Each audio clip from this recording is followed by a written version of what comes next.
Good morning students. आज आपण temperature stresses हा टॉपिक बघणार आहे. एखाद्या बॉडीवर टेम्परेचर वाढलं तर त्या बॉडीचं एक्सपान्शन, कॉन्ट्रॅक्शन आणि त्याच्यामध्ये प्रोड्यूस होणारे स्ट्रेसेस आपण बघणार आहेत. ठीक आहे, तर बघूया की टेम्परेचर स्ट्रेसची डेफिनेशन काय होईल. Whenever a body is heated it expands and on cooling its contracts.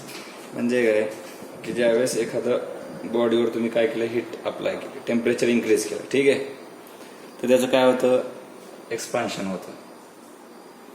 आणि त्या बॉडीला तुम्ही जर कूल केलं, म्हणजे काय तुम्ही टेम्परेचर कमी केलं, तर त्याचं त्या बॉडीचं काय होतं, कॉन्ट्रॅक्शन होतं. ठीक आहे, नंतर त्या the expansion of a body due to rise in temperature and contraction of body due to fall in temperature is called as temperature stresses. म्हणजे याच्यामध्ये काय म्हणलं, बॉडीवर तुम्ही टेम्परेचर अप्लाय केलं तर बॉडीचं काय होतं, एक्सपान्शन वाढतं, आणि टेम्परेचर कमी केलं तर कूल केलं तर बॉडीचं एक्सपान्शन, कॉन्ट्रॅक्शन होतं. तर यालाच आपण काय म्हणतो, टेम्परेचर स्ट्रेसेस असं म्हणतो. ठीक आहे, तर हे कोणत्या केसमध्ये होतं आपण बघूया. ही एक बॉडी आहे, एका साईडला फिक्स केलेली आहे, एका साईडला ही बॉडी फ्री आहे. हा तुमचा फिक्स एंड आहे, हा तुमचा फ्री एंड आहे. ही तुमच्या मेंबरची लेंथ. ठीक आहे, याच्यावर काय केलं, टेम्परेचर इन्क्रीज केलं तर काय होईल, बॉडीचं एक्सपान्शन, बॉडी काय होईल, थोडी वाढेल. ठीक आहे, म्हणजे हे काय झालं तुमचं फ्री एक्सपान्शन, हा तुमचा डेल्टा आहे. ठीक आहे, तर टेम्परेचरने किती वाढेल, किती कमी होईल हे आपण बघायची. बॉडी कोणती आहे, not a concrete, it is a metal body.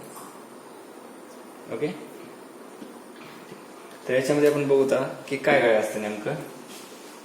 तुमचं डिफ्लेक्शन कसं येईल, म्हणजे change in length, delta L काय तुमचा, L alpha T. Okay, L alpha T म्हणजे काय, एल म्हणजे length of member,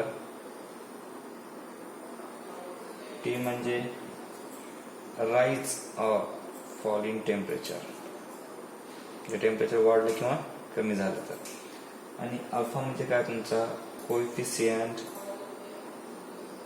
of linear expansion और कॉन्ट्रॅक्शन, एक्सपान्शन और कॉन्ट्रॅक्शन. याच्यातलं तुम्हाला हा पार्ट गिव्हन असतो, हा पार्ट गिव्हन असतो, हा पार्ट गिव्हन असतो. ठीक आहे, तिन्ही गोष्टी गिव्हन असतात.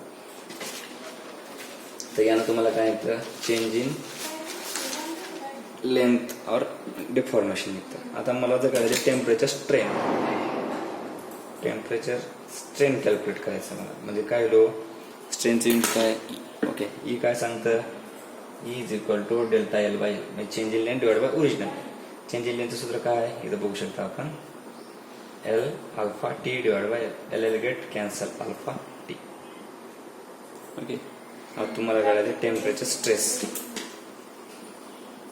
टेम्परेचर स्ट्रेस, स्ट्रेस म्हणजे सिग्मा. ठीक आहे, आता स्ट्रेस कधी प्रोड्यूस होईल, ज्यावेळेस ही बॉडी फिक्स असेल, दोन्ही साईडला जर फिक्स असेल तर काय होईल, याच्यामध्ये स्ट्रेस प्रोड्यूस होईल. ही जर बॉडी फ्री एंड असेल तर ते स्ट्रेस प्रोड्यूस होणार नाही. ठीक आहे, वन अँड ओनली ज्यावेळेस तुमचं दोन्ही मेंबर दोन्ही साईडचे फिक्स असतील त्यावेळेस तुमचं काय होईल, स्ट्रेस प्रोड्यूस होईल. म्हणजे ही बॉडी टेम्परेचर वाढलं, ही बॉडी इकडे ढकलायचा प्रयत्न करेल, ही बॉडी इकडे ढकलायचा प्रयत्न करेल, असे स्ट्रेसेस तुमची तयार होतील. स्ट्रेस म्हणजे काय बघूया, sigma is equal to E into E, हे तुम्हाला माहित आहे as per Hooke's law. Okay, sigma is equal to E, ईची किंमत वर आहे अल्फा टी, मग तुमचा स्ट्रेस काय झाला, ई अल्फा. ओके, आता चौथी मोस्ट इम्पॉर्टंट की आपल्याला याच्यामध्ये काढायचे फोर्स. हा या ठिकाणी फोर्स किती, हा आपल्याला काढायचा आहे. फोर्स किती आहे, तर फोर्स आपण कसा काढणार, force exerted by rigid support, rigid support. ते कसं काढणार आपण, सिग्मा गिव्हन आपला, sigma is equal to load upon area, आपल्याला लोड काढायचं. लोड काढायचं काय असणार, सिग्मा इंटू ए. सिग्माची किंमत माहिती आहे, ई अल्फा टी, आणि तुमचा तर असे पण तुमचं काय निघेल, लोड पण निघेल. तुम्हाला काय इम्पॉर्टंट फॉर्म्युले कोणते आपण एकदा बघूया. इम्पॉर्टंट फॉर्म्युला, पहिला फॉर्म्युला काय तुमचा, डेल्टा एलचा, एल अल्फा टी. सेकंड काय, ई ही जागा या ठिकाणी अल्फा टी. थर्ड तुमचा स्ट्रेसचा या ठिकाणी आहे ई अल्फा टी. आणि तुमचा चौथा लोड काढायचा आहे ई अल्फा टी इंटू या चार. याच्यावर तुम्हाला काय प्रॉब्लेम विचारते का? आपण त्यातला पहिला प्रॉब्लेम बघू का?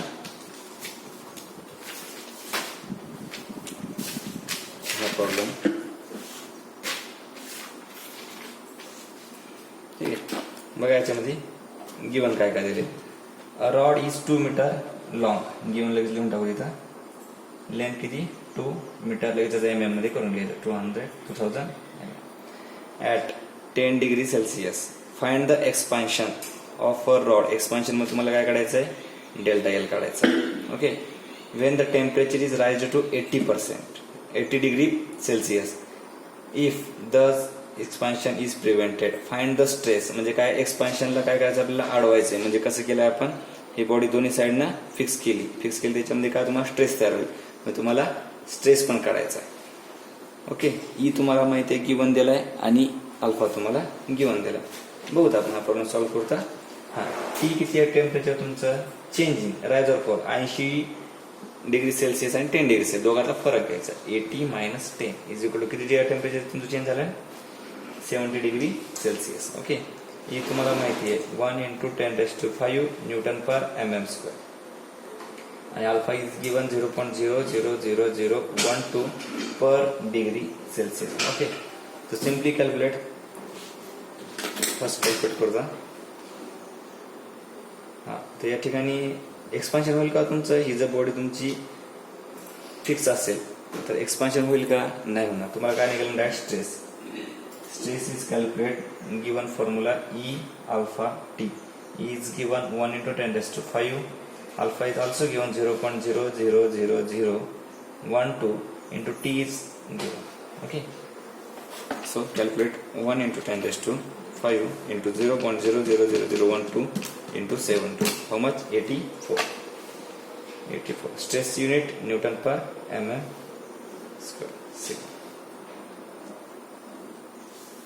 जर या प्रॉब्लेम मध्ये हे जर प्रिव्हेन्शन नसेल म्हणजे हे जर तुमचा एंड फ्री असता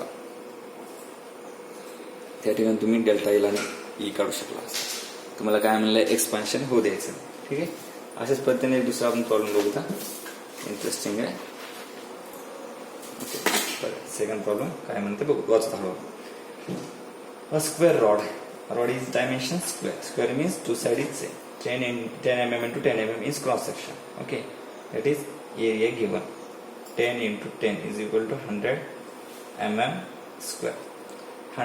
1000 mm long in the length 1000 mm is fixed at both ends. Much is fixed at both ends. So in this problem expansion is prevented. Determine the end reaction due to the rise in temperature of 50 degree. T is given 50 degree Celsius. E is also given 2 × 10⁵ MPa. 1 MPa means 1 Newton per mm². And 1 GPa means 1 × 10⁵ Newton per mm². Okay. 2 × 10⁵ Newton per mm². And alpha is also given 12 × 10⁻⁶ per degree Celsius. Okay. So calculate. First आपण calculate temperature stress. Okay. Temperature stress. What is the formula of temperature stress? E alpha T. Okay. Sigma is equal to E alpha. Calculate E alpha T. E 2 × 10⁵ alpha 12 × 10⁻⁶ into T temperature 50 degree. What is the answer? 2 × 10⁵ into 12 × 10⁻⁶ into 50. How much? 120 Newton per mm². 120 Newton per mm² sigma. So the nature of the stress is compression because this is tension and by the support the stress is producing compression. Okay. So compression. Nature of stress is compression. Calculate the reaction. We have calculated also the reaction. Reaction means what is the load. Okay. Calculate reaction. How to calculate? P is equal to sigma into A. Sigma is 120 into area 100. 12000. What is Newton? Okay. So P is equal to 12000 Newton. Or simply calculate 12 kilo Newton. Okay. So in this lecture, any doubt? So contact me. Okay.